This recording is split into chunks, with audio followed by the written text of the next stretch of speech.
The early voting giving us some clues. Who better than to give us the lay of the land than our headliner, Karl Rove, former White House Deputy Chief of Staff with President Bush and a Fox News contributor. How you doing, amigo? Nice to see you, sir. Yeah. What do you think? It's going to be a wild night. I was watching you at 6 a.m. You said so many interesting things. And one of the things you said is that the golden age of polling has gone out the window because nobody answers their phone anymore. Yeah. How difficult a job does that make for you and maybe the others? Oh, yeah, really tough in a campaign because not only do people not have landlines and not answer them, but when people who have cell phones, a lot of people just don't answer a number they don't recognize. So if you're not in the address, seldom, if ever, the cell.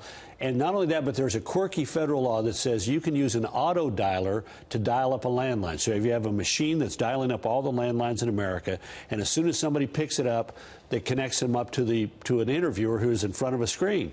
But the law says you can't use an auto dialer on cell phone numbers. So you have to have somebody who literally dials up those numbers and hopefully gets somebody on the phone, which drives up the cost of polling dramatically, which is why people are trying to do polls now online and creating online samples and blah, blah, blah. It's kind of the reason why we changed our system this year, too. Several days, too. Yeah. So. We're all hungry for more data. What are you going to be watching tonight for your first indication of how things are going to turn out? Well, I'm going to be watching the counties in eastern Indiana and Kentucky 6. Kentucky 6 is around Lexington, Kentucky, the state capital, second most Democratic congressional district in the state, occupied by Republican incumbent Andy Barr, being challenged by one of the star recruits for the Democrats, a war veteran, combat veteran, Amy McGrath.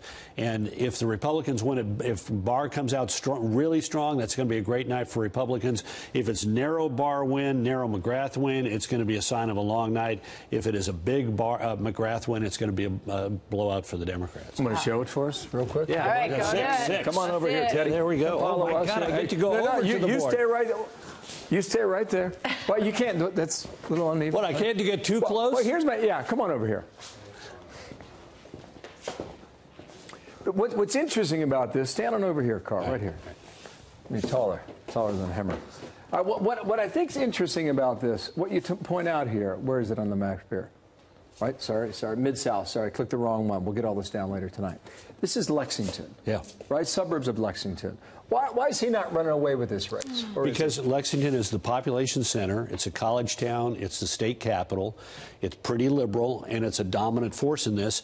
The further you get out into the rural counties and the exurbs, the better off he is. But Lexington itself is pretty Democrat. Okay. I'm now on the same level, so I feel that's more okay. comfortable. We want to bring you in the light here too. If you could do me a favor here, the Senate race in Arizona. Yeah. Why do you think Sinema and McSally is like the big arbiter? Well, because I think if the Republicans win this, then they stand a likelihood of gaining seats in the Senate. If they lose it, they don't. It's going to be sort of an indicator. It's going to be sort of, they've already started voting out there. They vote early, but it'll close a little bit later in the evening. Obviously, the big county is right here, Maricopa County, most of the state's population. Sinema has represented it for a number of terms in Congress. She started as a Ralph Nader supporter in 2000, ran as a Green Party candidate for the state legislature, lost, was a pretty liberal member of the legislature when she got elected as a Democrat. But after going to Congress, she tried to say to the business community in Phoenix, I'm a business-friendly Democrat. And so McSally, who is a combat pilot, Air Force veteran from Pima County, Tucson, the population's not in her. So she started out with, she came from the smaller part of the state, but it has turned into a hot race. Let's go ahead and walk back here, too. She sang the national anthem, too, at the football game the other day. And the home team won. Well, so I don't know what that portends. Well, Sinema had the coin toss, so what does that mean? She went to Arizona State, but interestingly enough, she belittled Arizona State students when she was a teacher there. And while she may have sung the national anthem, she did say on a radio program with a 9/11 truther that she didn't really care if people went to fight and join the Taliban to fight U.S. troops in Afghanistan. So there's a little bit of disconnect there. So we'll see how it comes out. The president was asked about whether this is a referendum on him and his presidency. I believe this is with Sean Hannity last night. It's really about the candidate, but if they want to give me the credit or the liability, I'll be willing to take it. Okay, so there's that. Like it or not, every president in a midterm election is on the ballot. This is a referenda on the party in power. That's why in almost every midterm election, the party in power, the party that holds the White House, loses ground in the Congress. And in fact, in the House, since the Civil War, it's only happened 3 times that the party in power has gained seats in the House in a midterm election. So he's right to acknowledge. I think it was smart for him to get it out of the way.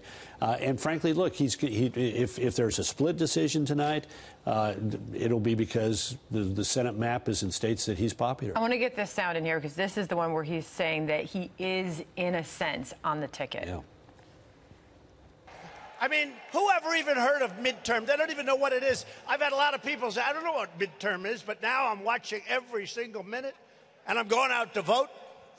But the key is you have to go out to vote. Because, in a sense, I am on the ticket. You got to go out to vote. Yeah, look, he's acknowledged this. He's been saying that line. He's honed it. It's gotten crisper and better as the rallies have gone on. But, yeah, he's on the ballot, and better to acknowledge it and get it done with. I love the hats, incidentally, and that was one of my favorite hats. Did you notice the guy in the suit, but he's wearing a fireman's hat to the left of the president? A great hat, but I'd hate to be the guy stuck behind him. Early voting, what's it tell you? I mean, we're at record numbers right now. It's easier to vote, but it seems like both sides are energized. Yeah, I guess ultimately the question is which side has more energy. A couple of things. Both sides are energized. We're going to have the biggest turnout percentage-wise in a midterm election since 1966.